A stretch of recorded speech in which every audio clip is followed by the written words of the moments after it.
clicking, scrolling, moving the mouse around, right-clicking. Long ago, these mechanics worked together in perfect harmony. But then, everything changed when I unplugged my mouse to do this stupid challenge run. It's in the title of the video. You click.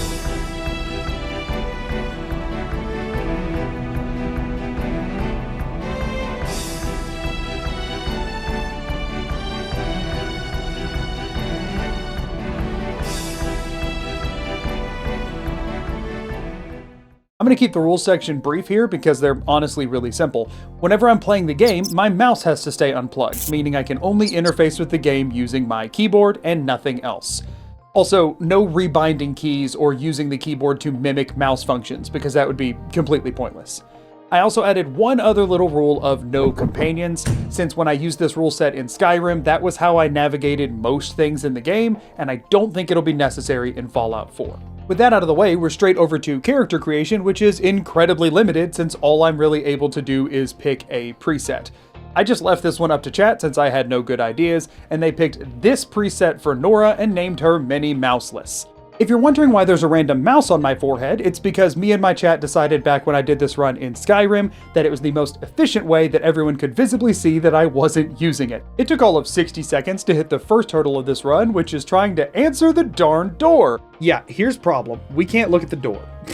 Like, you just don't have anything you can do. We can do this. This might let me hit the door. This was the one thing I hadn't tried. This might. Oh, hold up. Oh, ha ha ha. But it doesn't matter because, no, wait, we can. Hold up, right here. Hold up. Oh, shoot. Maybe? Oh, this is whacked up. Morning. Good morning. Make me turn to look at him, please. Great. Oh, we got one. Oh. Hey, we're actually in dialogue here.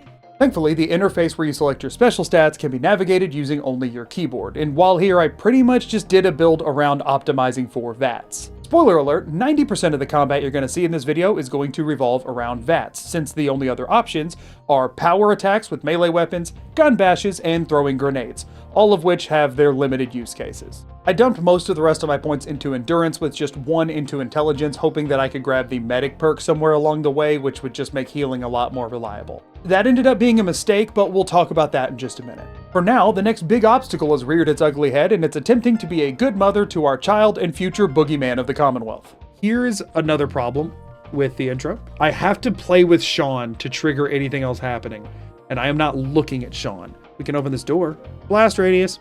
There's no one I can talk to that will make me look at Sean. Let me really thoroughly wiggle around here and make sure it never pops up. Hold up a second. Was I not looking more to the right a second ago? I just turned. There's tech here. There's tech. I must figure out what it is. Hold up. I'm turning.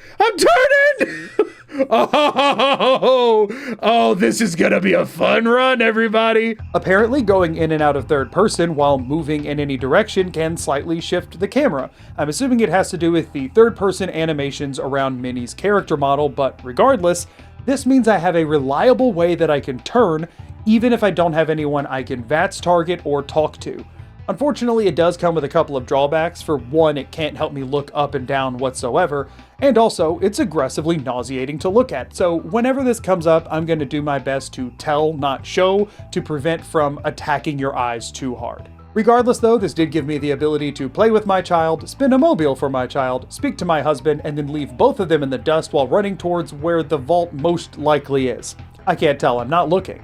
That weird turning tech was also necessary to talk to the guard at the gate to the vault, but beyond that I was able to get to the platform, see nothing happen, I don't know what everybody's freaking out about, and then get into the vault safely. That same tech was needed a couple more times to navigate through the vault to the cryopod, but then I was put under for the big sleep, woke up and saw in horror as my husband died, literally unable to look away, and then went down for yet another big sleep. Once waking up, navigating through the vault from memory wasn't too bad. I have done this a lot, and thankfully whenever you pick up weapons here, it does automatically equip them so that I'm able to use them on the rad roaches. And even more thankfully, you can use VATS during this, which means I finally unlocked my second means of turning my character. Hold up. This is actually important. We have to pick up the Pip-Boy, so we need to let one of the roaches hit us.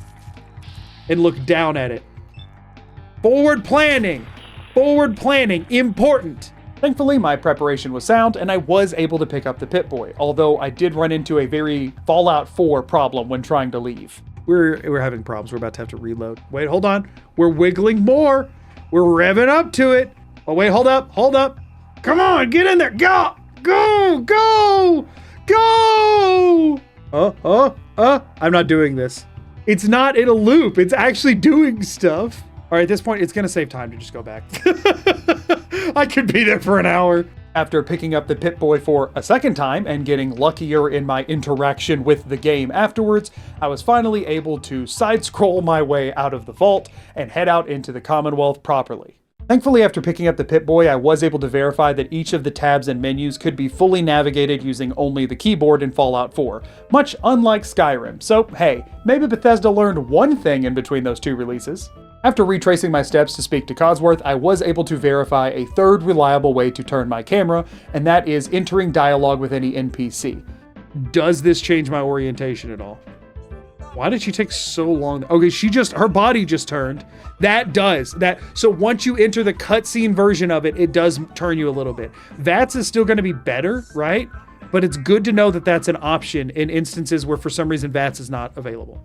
After allowing Codsworth to just kill all of the bloatflies for me, I was able to use Sanctuary as a settlement, and while here, I did want to go ahead and scrap as much as my patience would allow. As you can imagine, this already tedious process was just cranked to 11 without being able to use a mouse.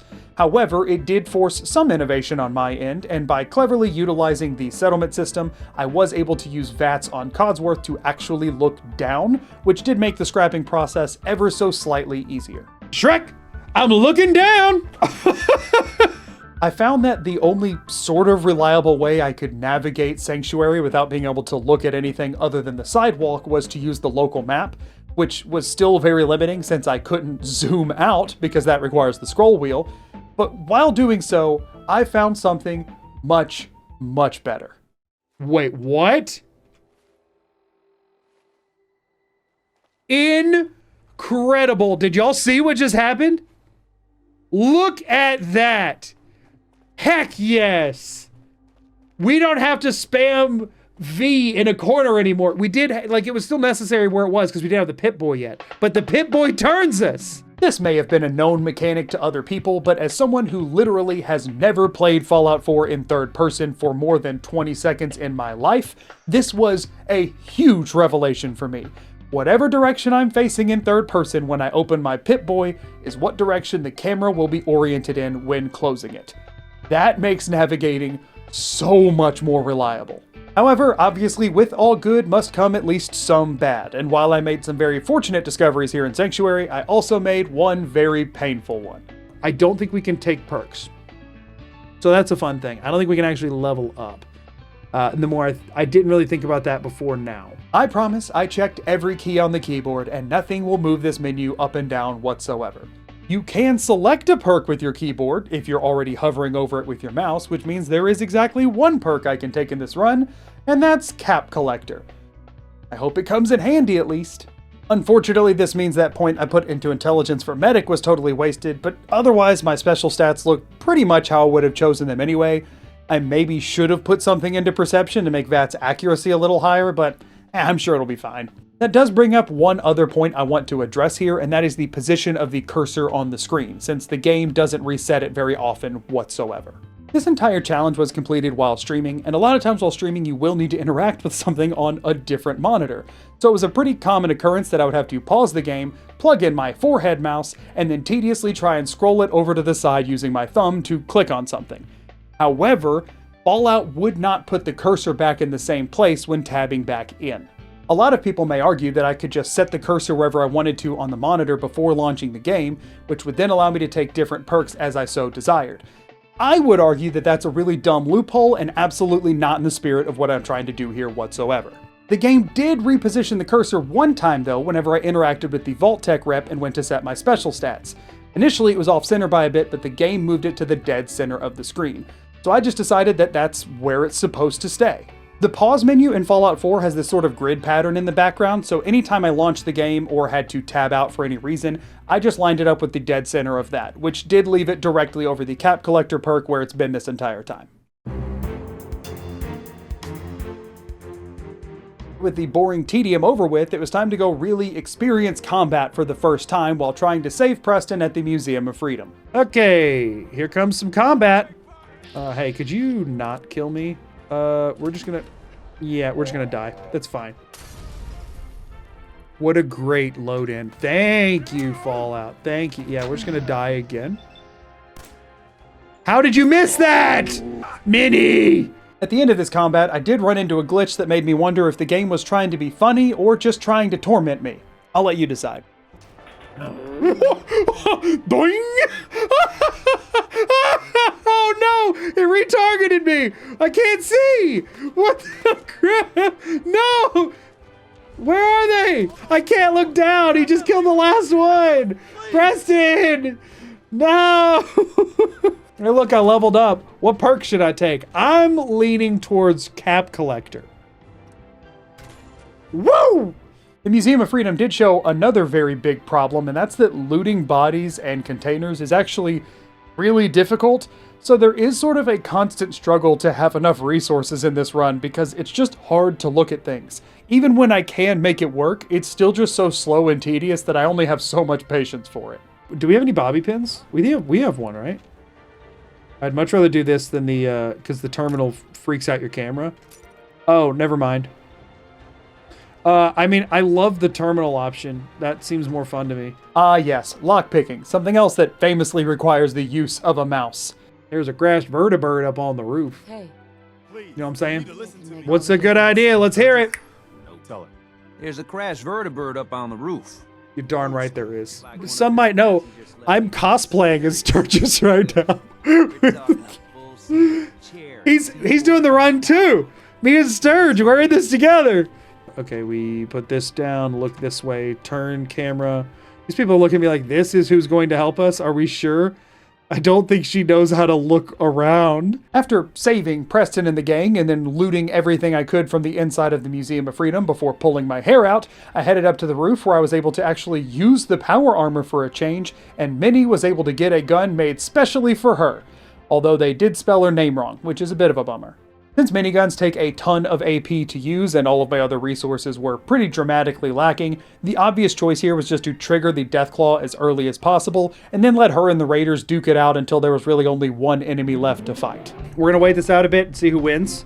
I mean, I have a feeling it's a Deathclaw, but honestly, I can't say for sure. Goodbye. What the actual crap, Minnie? Hey, Deathclaw and people, y'all should take an interest in one another. Ah! I wonder what's happening. How are you missing? It's point blank! Oh, I meant to hit a crit and I didn't. I don't think I need to use the crit here.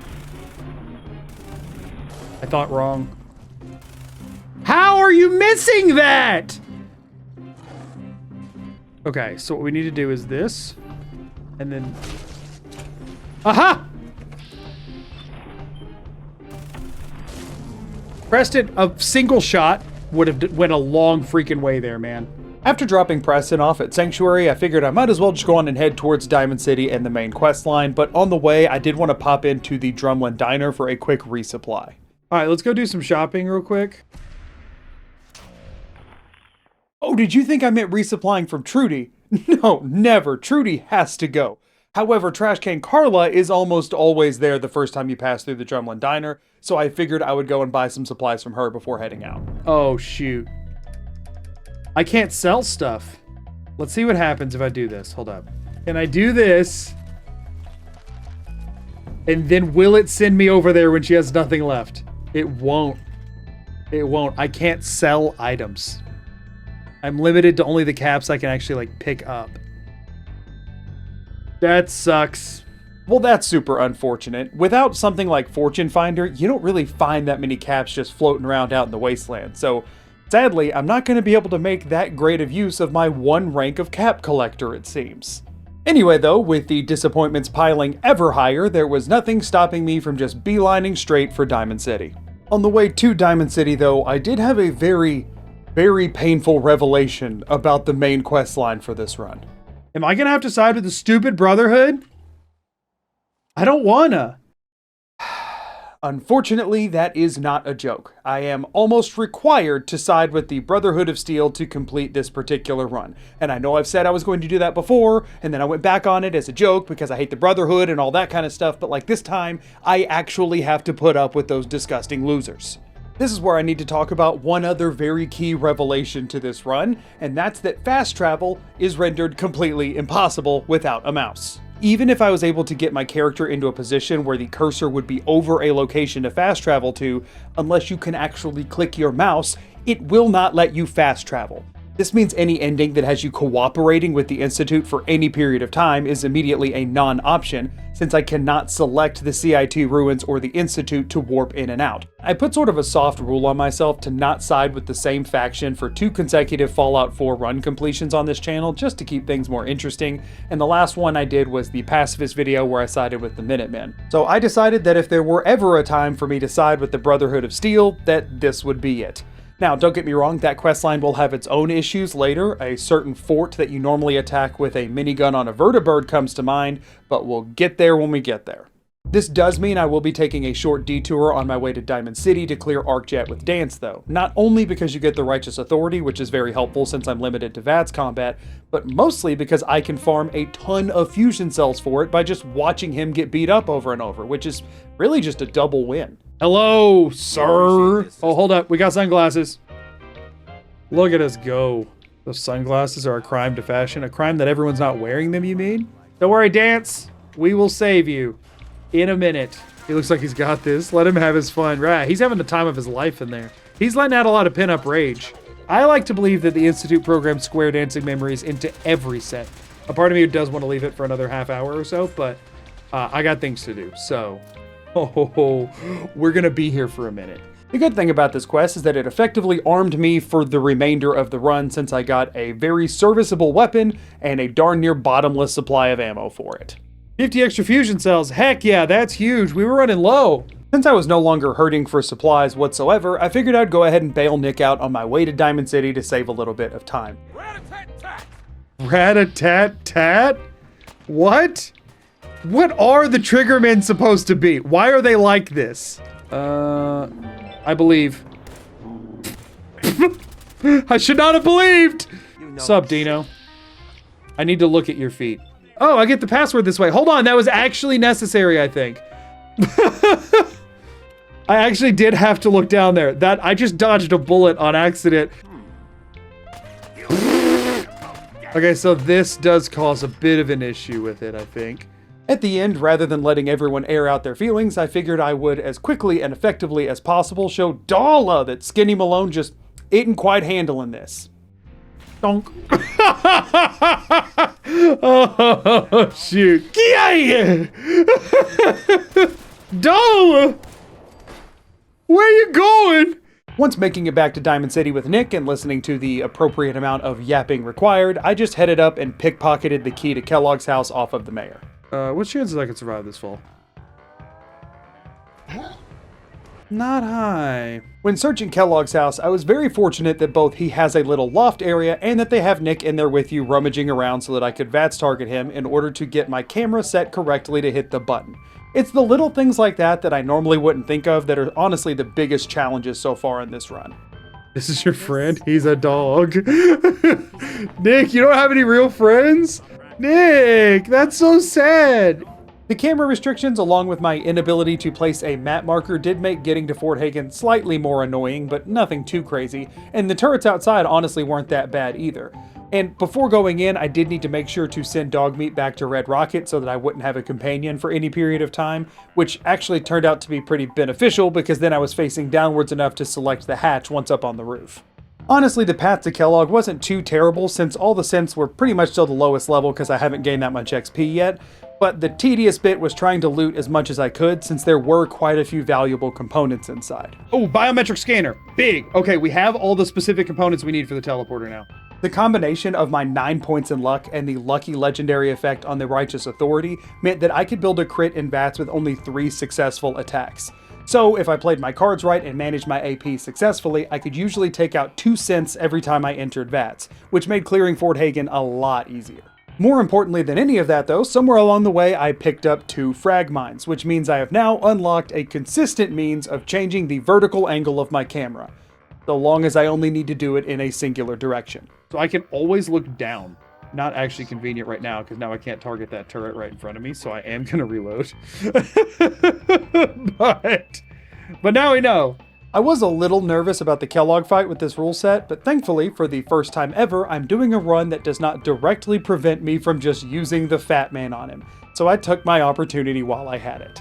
Completed! Confront Kellogg! If you're wondering how I even got to the Fat Man since it's behind a locked security gate, I just reset the lock over and over until the sweet spot was in the bobby pin starting position. With it being a novice lock, I actually didn't break a single bobby pin doing this, so it wasn't really that hard. With the fort cleared out and a new fit for Mini Mouseless, I headed up to the roof where I heard an omnipresent voice of my allies saying they were arriving in the Commonwealth, but I have no idea where it was coming from. I literally can't see it. I can't see it. The one time these are my freaking allies, I can't see them arrive. I did run into something that was almost a pretty big issue on the way back to Diamond City that I hadn't really considered, and that's that swimming is very dependent upon the current angle of your camera, which for me is almost always slightly downwards. Go up, don't drown. We're fine. Do not enter water. Water is bad. While waiting around in Diamond City, I did pop into Fallon's basement to spend a non-insignificant portion of the caps I've collected so far on a hazmat suit, since there wasn't one I was going to be passing super easily between now and the glowing sea, and I really didn't want to go out of my way for one. Thank goodness I have Cap Collector, right? From there though, I had to head into the belly of the beast for the part that I've been dreading most for this run. To be honest, it's one of the parts I dread most in pretty much every run, but for a very, very different reason, and that's Kellogg's memories. While this section is normally tedious and annoying, but overall harmless, for this run, I was very, very concerned, since to my knowledge, there's no real way to redirect the camera once you get inside, and I didn't know what direction it started you facing. Okay, I'm either gonna feel very confident about this run or very unconfident about this run. Just let it work. Just let it freaking work. I cannot open my Pip-Boy. I cannot go in third person. You can do like nothing in this sequence. There is no, to my knowledge, no way to change camera angle. I obviously can't VATS target anything either. We'll see once we get in. First thing I'm doing is just running straight for the end. I don't like the direction I'm facing right now. This is bad. Why is it all backwards? I'm cooked. Oh no.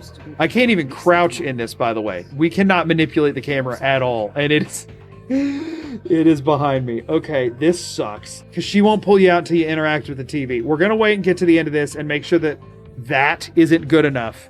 But it's not going to be. And then I have to get very creative.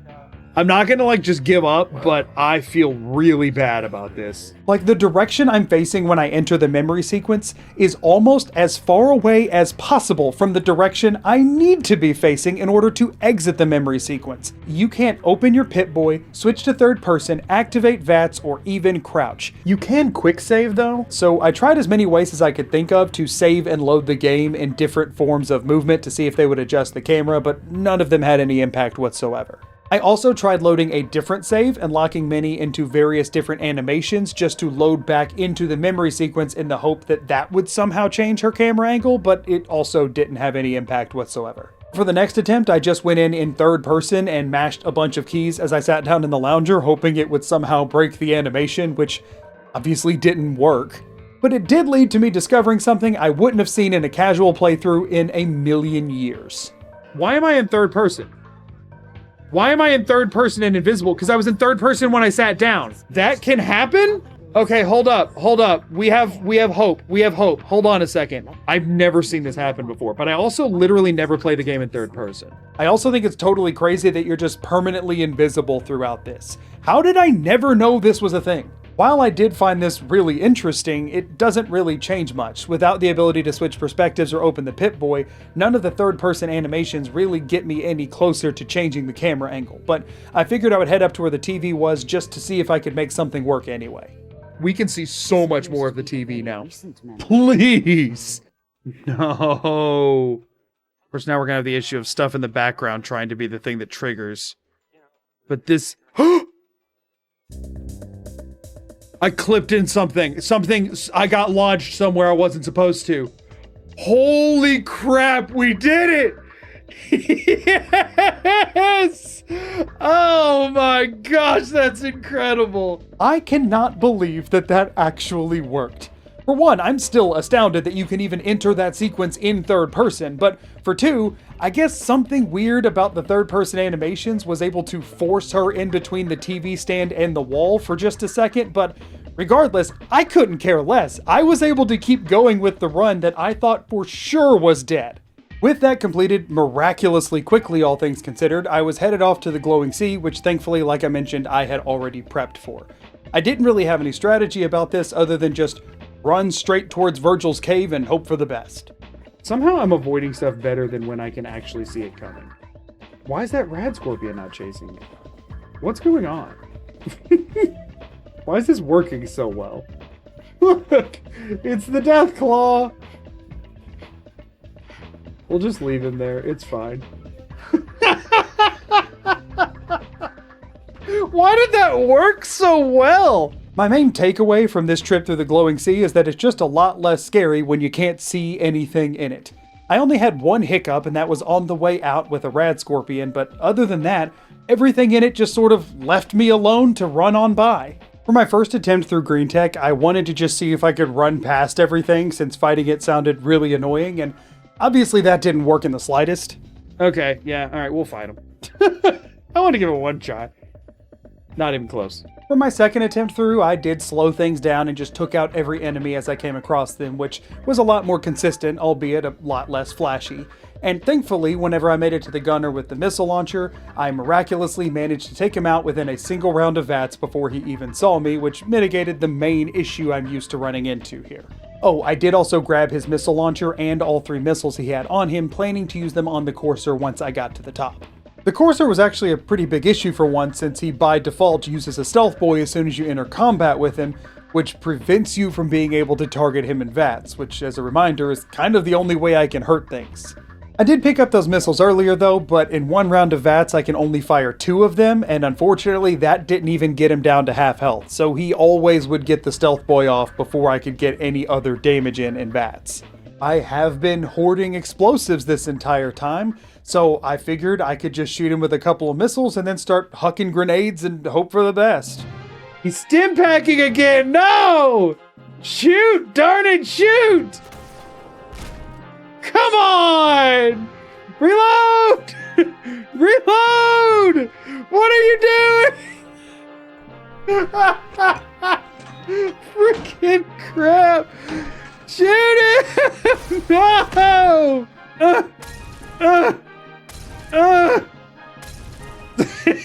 It worked! All in all, it took 6 frag grenades, 10 Molotovs, and 4 missiles to take down one Courser. But I was able to do it successfully, and I didn't feel like reloading to try and do it more efficiently, so we're moving on. With the Courser chip in hand, I was off to meet up with the best faction in the game to get it decoded, although sadly I will be unable to join them from that point on. There's nothing interesting to say about the second trip through the glowing sea. It was almost exactly identical to the first trip.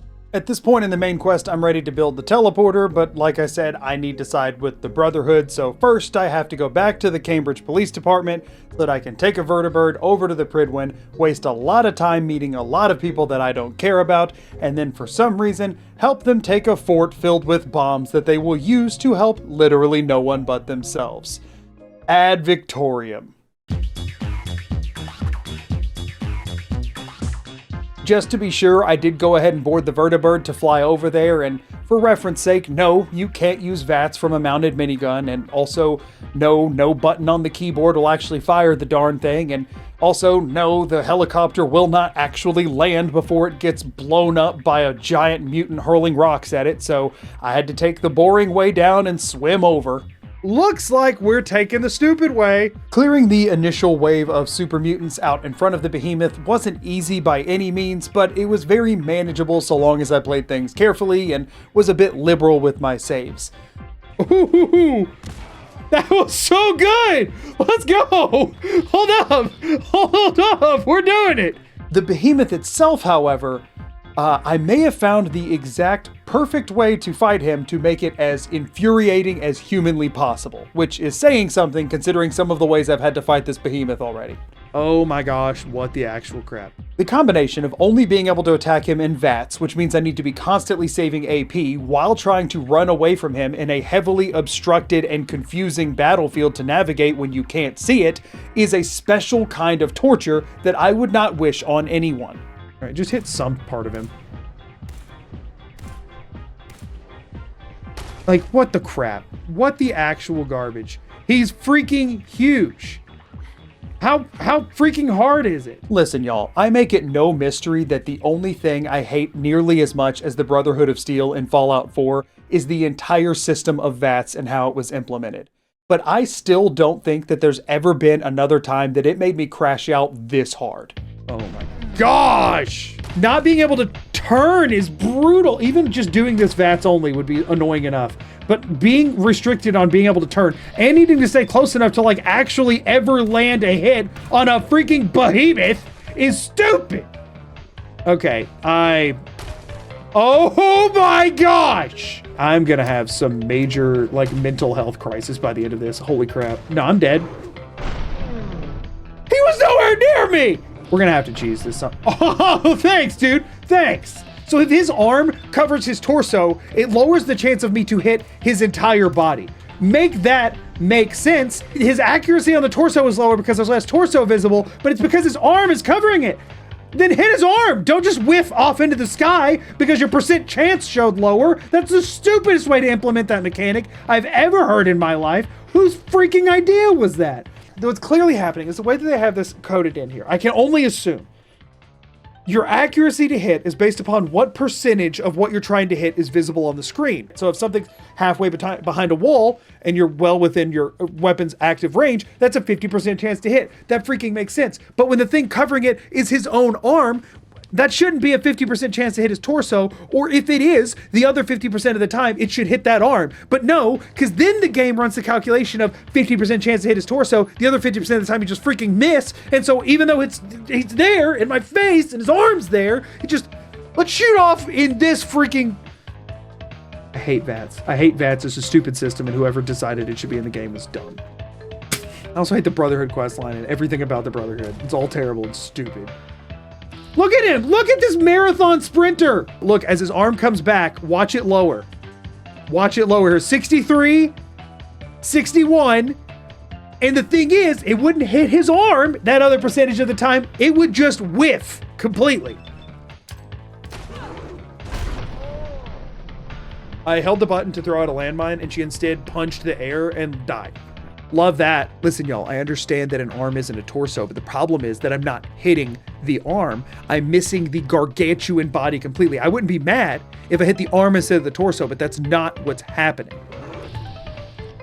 What is that? He does a jump attack? Why does he have a freaking jump attack? What would this guy ever need to jump for? That's some stupid garbage. Step on a landmine, big blood hole. Thank you. That did freaking not. That curved around the tree. Not screw you, pal. Screw you and everything you stand for. Why did it show one bullet hitting him like that mattered? I don't even think the full round of bullets happened right there because of the stupid slow-mo cam. Eventually, after enough banging my head against the wall, I discovered that crits with the minigun against the behemoth's head did way more damage than the crits with Righteous Authority, even though its legendary effect doubles the damage of those.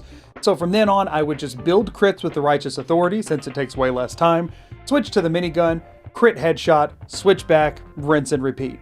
It still took a long time and was really frustrating, but it was at least consistent progress over a long period of time. Get out of here, dude. Yeah, leave him an ash pile. After finally beating him, I gathered what was left of the shreds of my sanity and headed into Fort Strong, where even more super mutants awaited.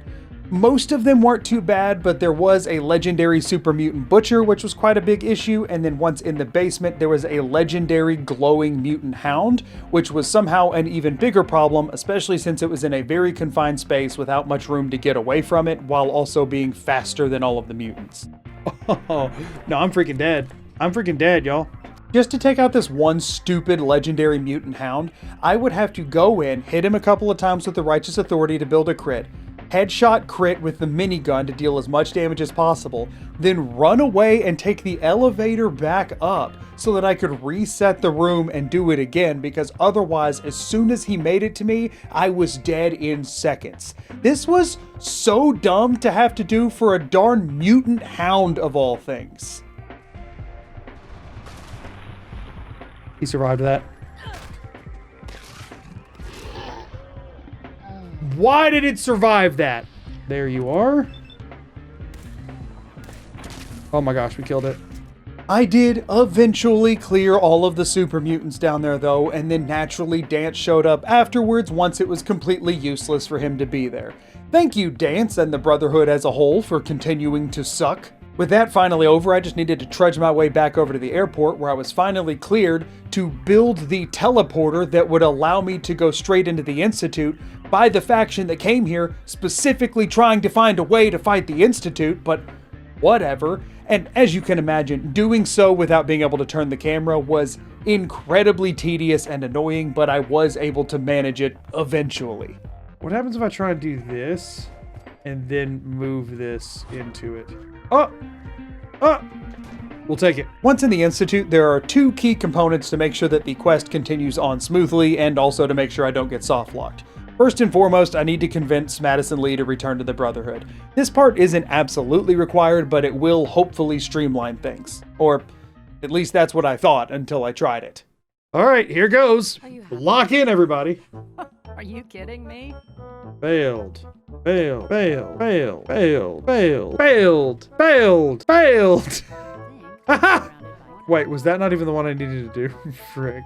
We're back, y'all. Yeah, I agree. The tone of the Institute would be much different if he called himself Daddy instead of Father. Aha! Good more. I would much rather blow up Dr. Lee, if I'm being honest with you, but I thought this would save time, but I'm not even sure anymore. Aha! Sometimes I feel like he's not being straight with me. Oh, really? No! There's no shot that this is worth it. Whatever the other quest is bound to be better than this. I did not remember there being a dark red check. What? Huzzah, time to leave. Having finally done that, the second step here is to make sure I get banished from the Institute. Otherwise, you have to be able to fast travel to leave, which I can't do. But if you get banished, you have to take the main teleporter out, and you never have to come back in until the very end of the game without having to actually worry about utilizing the fast travel menu. So it was time to cause a little chaos. Bang! Go, go, go, go, go! Come on, come on, come on, hit the button, hit the freaking button, hit the freaking button. Button, please. I hate everything. Alright, so this time we turn this way. We're in, we're good, we're totally good. Oh, also, I always forget to use the network scanner once I'm in the Institute, and I also always forget if it actually matters for the questline or not. But to be safe, and because I finally did remember it, I decided to do it while being aggressively shot at by every synth in the Institute on my way to the teleporter, which, you know, wasn't the best plan in the world. Oh shoot, I really should have done this earlier. Guys, chill, chill, chill, chill, chill, chill, chill, chill, chill! Chill, guys, chill! It's gonna work, it's gonna work. It's my blood all over the monitor, it's fine. We're fine, we're out of here, it's okay. We're good, it's fine. Sure, I had to use a Deathclaw stake and a Quantum, no big. After returning to the Brotherhood post-banishment, Dr. Lee and Ingram send me out to get a high-powered magnet. Now, I'm aware that there are probably much better locations to acquire one of these than the one they give you a quest marker for. I'm also aware that at the time, I could not think of any of them, so I just blindly followed the quest marker like a dumb gamer. I ended up just clearing the first room and then aggressively charging past the rest of them while using healing items until I could grab the magnet and get out, which shockingly actually worked. Excuse me, sir. I said excuse me, sir. How rude of you. Here goes. Ouch, ouch, ouch, ouch, ouch, ouch, ouch, ouch, ouch, ouch, ouch, ouch, ouch. High-powered magnet, look at that. Oh my gosh, are you freaking kidding me? Get up! What are you doing? Whatever, we're out. Thank you, Deathclaw Steak. Like your traffic cone water bottle? It's just a water bottle. I know this doesn't have anything to do with the video, but people keep saying that my water bottle looks like a traffic cone or a fire hydrant. It doesn't. It's totally normal. It's normal to have a big red water bottle. What are we talking about? After bringing that back, they had me go build some electromagnets in the settlement system. I've never really understood why this quest makes you do this. It accomplishes nothing and doesn't really get brought up again, but whatever. With some extra time wasted, I was then headed off to the glowing sea to go retrieve some warheads. 90% of this location is empty space and ghouls, so clearing through it isn't too bad. Although without being able to look around, I did have a few struggles with some of the verticality of the layout, but I got down there eventually. Didn't see? That was an elevator shaft, apparently. See, this is where you kind of underestimate what the ability to look around really does for your average playthrough, which is make it possible. I did have more than a few problems when trying to deal with the Child of Adam and Custom Assaultron down in the basement, though. Now, I will say I do know you can speech check your way past this, and while I'm not above save scumming a speech check, that just seemed way too lame of a way to go about this. So I was gonna fight my way through, but it was gonna take some doing. We do have 2 frag mines, so, you know. How did that not kill him? What are you? Okay, so frag mine, not much damage. Good to know. Taking out the Child of Adam himself wasn't too bad. I ended up just sort of ricocheting a grenade around to take him out and then hiding until the Assaultron went dormant again. But dealing with the Assaultron was causing me way more problems than I would have guessed. If I shoot her, I die! Whatever, we go for it. It won't let me move to the right! It won't let me move to the right! When I'm holding right, she's going left, and I don't know why. That freaking sucks. Also, during this process, I found out that some combination of sprinting, throwing grenades, and holding a missile launcher in third person will just completely break your game and make it to where you can't move in most directions and your character will start moving on their own. So that was causing me a lot of issues too, because the missile launcher and grenades were sort of the main way I was planning on dealing with this. Go! Why? What's happening? The missile launcher sucks for movement. That's what it is. Look, I'm sprinting right now while holding back and right. What is going on? Love that feature. Thanks, Todd. Great game. Sounds so salty. I love this game. I genuinely do. I wonder what happened. There. Good.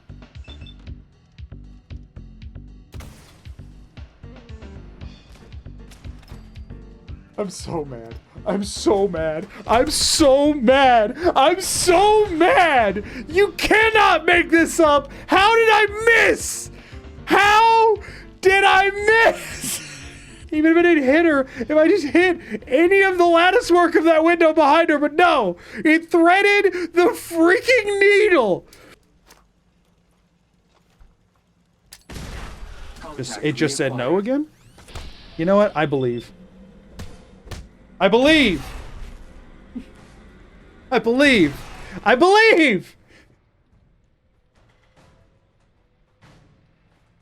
What? Why are you doing this now? Why did you... We did it! This freaking game, dude. Who needs arms? After what had to be the stupidest sequence in VATS I've seen in my entire life, I was able to recover the warheads for the crazy maniacs floating up in the sky and head out. And there were absolutely no hiccups on the way out, trust me. See, the thing is, the whole reason that this challenge in particular... Oh, gosh! That actually scared the crap out of me. I'm not even gonna pretend that, like, I'm not gonna try and play it cool. I was freaking terrified. I'm still a little shaken. So after returning to tell Maxon of my glorious victory, rather than praise, he only offered me scolding for information that I could not possibly have possessed about Paladin Dance. So after sassing him to the greatest possible ability the game offered me, I headed off to check in on what was going on with Dance. I don't like your tone! I didn't betray you, I got your stupid nukes. Dance is a synth? What? Once arriving to the bunker where Paladin Synth was hiding, there were just a handful of defenses I had to get by in order to talk to him, which, you know, obviously were no issue for me at this point in the run.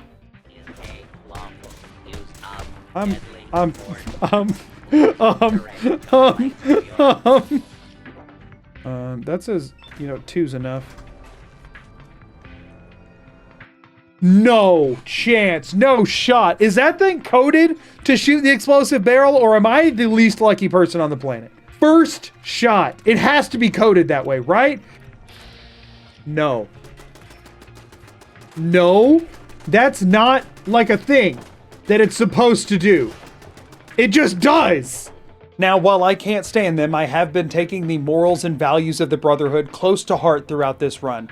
So once coming face to face with Dance, my former mentor and picture-perfect model citizen of the Brotherhood of Steel, I knew there was only one proper way to reward him for his years of service.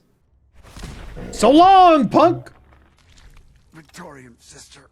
Ad Victoriam, brother. While we're here, I do just want to go ahead and throw out there, because I know there are a lot of Brotherhood of Steel diehard fans out there, that if you let Paladin Dance live, you are a closeted member of the Railroad, and we all know it. Oh, and by the way, if you have a problem with me saying so, feel free to call your local pharmacist, and hopefully they can prescribe you a big heaping dose of reality. Upon returning to the Pridwin and informing Elder Maxon of what happened, he obviously congratulated me on my actions, as they epitomized everything the Brotherhood stands for, throwing away basic human compassion in favor of amassing more power for myself personally. And obviously, I was promoted for this behavior, as I should have been. As if having to spend this much time in the Brotherhood of Steel wasn't punishment enough, they then sent me off to go kill all the members of the Railroad, you know, my favorite NPCs in the game. So, I wasn't really looking forward to that, but I had been preparing for it. Clearing through the tunnels into HQ wasn't overly difficult, and I had specifically set aside a mini-nuke with Glory's name on it. However, trying to get a clear shot on her was a bit of another story. Yeah, everybody come towards the middle for me, please. Oh, hello, Glory. You're kidding me. Listen, I knew it wasn't likely to be a direct hit. I didn't need it to be a direct hit. I just needed it to get through the freaking doorway. That didn't even kill Tom? Didn't even hurt him! That's bound to get somebody else, right? I'm detonating a nuke in a small space. It's bound to kill 2 people. Okay, that's 2. That's 2.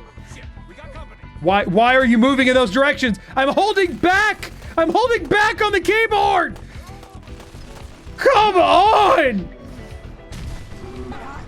Did not kill Tinker Tom. How not? He's engulfed in flames. All right, that one did. Okay, put this away. Freaking garbage. That explosion killed Tinker Tom as collateral, so really all I had left was Dez, Deacon, and one random railroad agent that was insistent on picking up Glory's minigun. Stop it.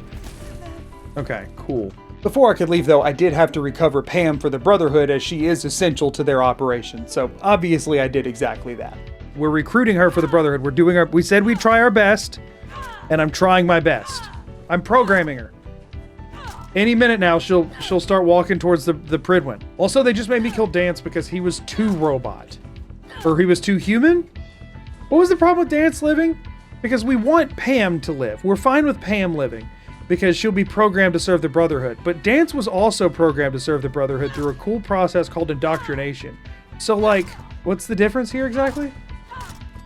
Hey, there we go. With that out of the way, I really only have 2 quests left before the game is over, and I've been hoarding fusion cores this entire time so that I could use the Brotherhood of Steel power armor for this final push.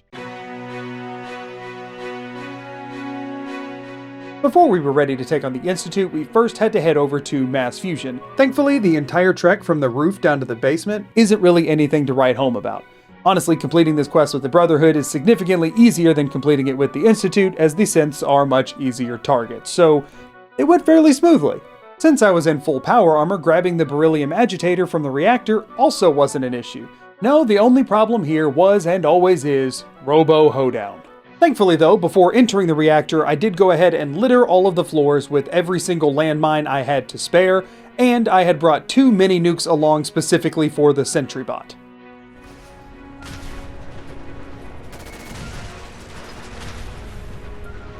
Works for me. By the time the Assaultrons made it to me, they were already heavily damaged, and so I took them out with a combination of my minigun, missile launcher, and of course, Righteous Authority.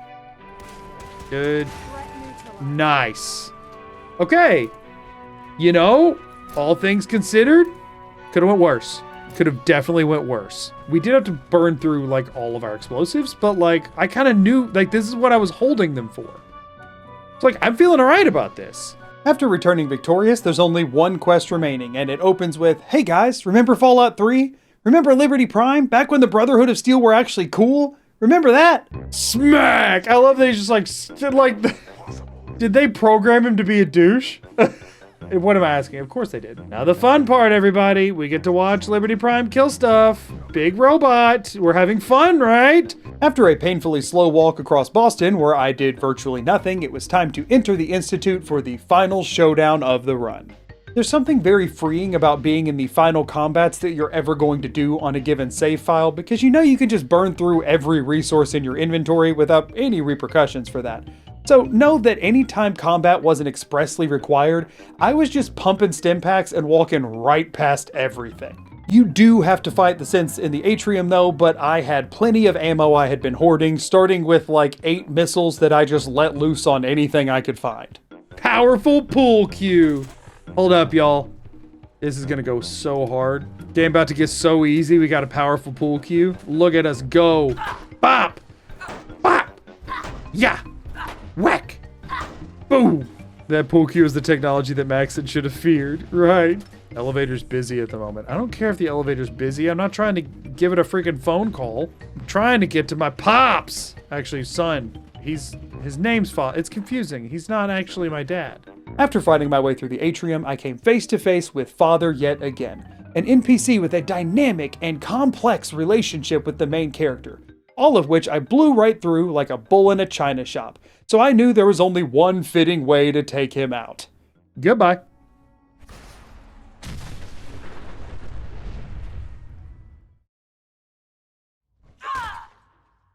You know, life can be disappointing sometimes. That's how it was meant to be. You know, while I personally may not like it very much, that has to be the singular most fitting end to this run that could have possibly happened. Well, after absolutely wasting my final mini-nuke as I headed towards the reactor, I just decided to not fight anything at all. Thankfully, there is one resource I had left pretty much untouched in my inventory, and that was Nuka-Cola Quantums. So I just chugged the ones that I had, ran straight into the reactor, planted the bomb, and warped right out of there. Go ahead, kill me, I don't care. Good luck, I'm invincible for the next like 5 seconds. Get out of my way. Plant the freaking... Oh my gosh, I have to... There we go. And I'm out. Who cares? Who freaking cares? Gosh. I will never successfully get a fun kill on Father. I just won't. I get robbed of it every time. On my way out, I did everything I possibly could, including using my handy frag mine that I've been using this entire run to try to kill Elder Maxon, a joy which obviously the game denied me before I warped out of there, hit the button on top of Mass Fusion, blew up the Institute, and completed the run. Yes! Yes! Ah! Gosh! Get this freaking thing off my head! Ah! I want to quickly thank everyone who's made it to the end of this video. Obviously, I took a bit of a snarkier tone with this one because I had to side with the Brotherhood, and because the challenge itself was genuinely frustrating, but as always, I did have a lot of fun with it, so thanks for coming along for the ride. Also, a huge shout out and thank you to all of the channel members listed here on the screen. Your support of me and these weird videos I make is truly humbling and means the world to me. And also, as always, I'm Magoo, peace and out. Later.